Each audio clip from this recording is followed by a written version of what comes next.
намирайки се в дните на Светия Успенски Богородичен пост, отново се събрахме под купола на нашия Дорийски храм, за да отправим с едни уста и едно сърце молитвените си вопли към Пресвета Богородица.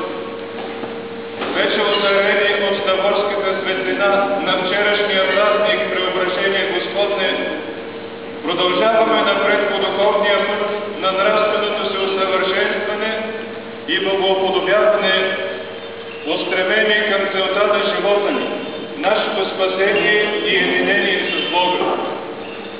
Светият Богородичен пост е една от 4 духовни школи, в които през годината обръщаме особено внимание на духовното си състояние и се трудим, подпомагани от Божията благодат, да станем достойни чеда Божии. В този контекст уместно е да споделим някои мисли за поста. Християнския пост е най-благодатното и най-благоприятното време, през което човек може да направи усилия да се доближи до Бога.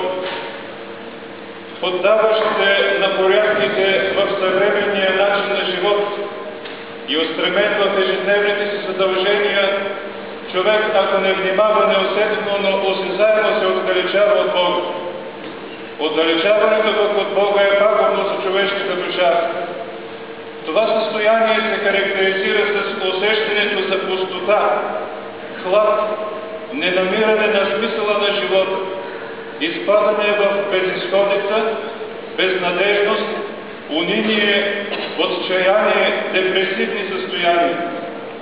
Слава Богу, че човешката душа има праг на търпимост към това състояние на богоотдалеченост. Рано или късно идва просветление. Човекът като че ли се пробужда от дълбок сън, като че излиза от опоянение, казва си: какво правя? Аз се погубвам. Не може да продължава така. И взима решение отново да се обърне към Бога, който дава смисъл на всичко. Най-благоприятното време за осъществяването на това решение е пост. През поста, като че времето забавя своя ход, духовният поглед на човека се изтискля и той започва да гледа на живота, света и случващото се с него с други очи. Забелязва по-ясно грешките си. Започва да обръща внимание на истински важните неща, които досега е пропускал покрай себе си. Постът е време, което е определено за Бога. Може да направим следното сравнение. Каквото е неделният ден, денят Господен, в сравнение с останалите седмични дни, това е и постният период в сравнение с останалото време през годината. През постния период се стараем, доколкото е възможно, да се абстрахираме от заобикалящата ни действителност, да се издигнем над злободневните неща и да насочим духовния си поглед нагоре към Бога, където отново срещаме Божията любов. Християнския пост е духовно благодатна школа, в която се припомняме какви трябва да бъдем, какви са нашите християнски обязаности. Той е школа за възпитание в добродетелен живот, школа, в която придобиваме плодовете на Светия Дух: любов, радост, мир, дълготърпение, благост, милосърдие, вяра, кротост, въздържание. И както в светската школа, знанието, усвоено в нея, е с цел да бъде прилагано в живота, така и духовните придобивки през поста са с цел да бъдат прилагани и в извънпостния период. Християнинът трябва да се стреми да няма разлика в начина му на живот през поста и след като той свърши. Както знаем, поста има външна и вътрешна страна. Той бива физически и духовен, като акцента пада върху осъществяването на духовния пост. Това обаче не трябва да омаловажава, нито да отменя физически. Външната страна на поста се изразява в въздържание от определен род храна и питие. Най-важното значение на това въздържание е, че прави християнина дисциплиниран. Той се научава да не прескача граници, да бъде господар на себе си и да се владее.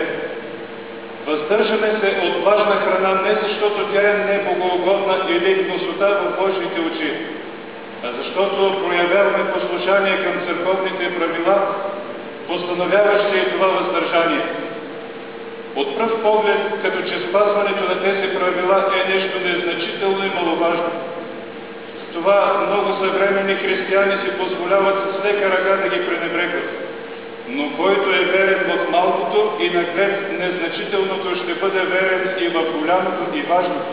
И обратно, проваливият се в малкото ще претърпи поражение и във важното. Спазващият хранителния пост, борейки се с изкушенията, свързани с по-вкусна храна, непринудено и неусетно придобива такава сила на волята, че умейки да отделя правилно от неправилно, добро от зло, съумява да отхвърли неправилното, злото, да избере правилното, доброто и да го осъществи в живота си. Този, който е проявил слабоволие в малкото, поставен пред избор, изкушение и изпитание, няма да успее да устои на злото и ще стане негов роб. Ето как нарушаването на физическия пост води до нарушаване и на духовния. Чрез нарушаването на физическия пост се придобива и утвърждава в човека склонност за нарушаване на Божиите заповеди. Духовният пост се изразява в копнеж по Бога и стремеж за доближаване и общение с Него. Усилване на личната молитва, по-често посещение и участие в богослужението, четене на духовна литература и обздаване на размисли за Бога и благият му промисъл за цялото творение. И така неусетно в душата на човека се възпламенява чувство на благодарност към Бога за всички сторени за нас видими и невидими благодеяния. Благодарност, която ни кара да му поднесем в дар своята любов и ни подтиква към покаяние, където отново се срещаме с Божията всеопрощаваща любов и дори биваме поканени на Господните трапези като Божии сътрапезници, за да станем причастници и на вечния живот. Бог е любов. Той е наш чудолюбив баща, който не иска смъртта на грешника, а да се обърне той и да бъде жив. Той е добрият пастир, любвеобилният баща от притчата прегръщат своя завърнал се е буден син. Ако осъзнаем тази истина с ума си и я вложим в сърцето си, ще изпълним основната Божия заповед: възлюби Господа Бога твоего от цялото си сърце, от цялата си душа, с цялата си сила и с целия си разум.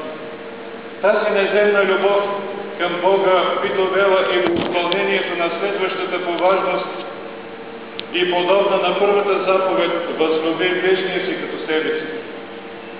Ако винаги постъпваме в живота си от позицията на любовта, никога няма да сгрешим.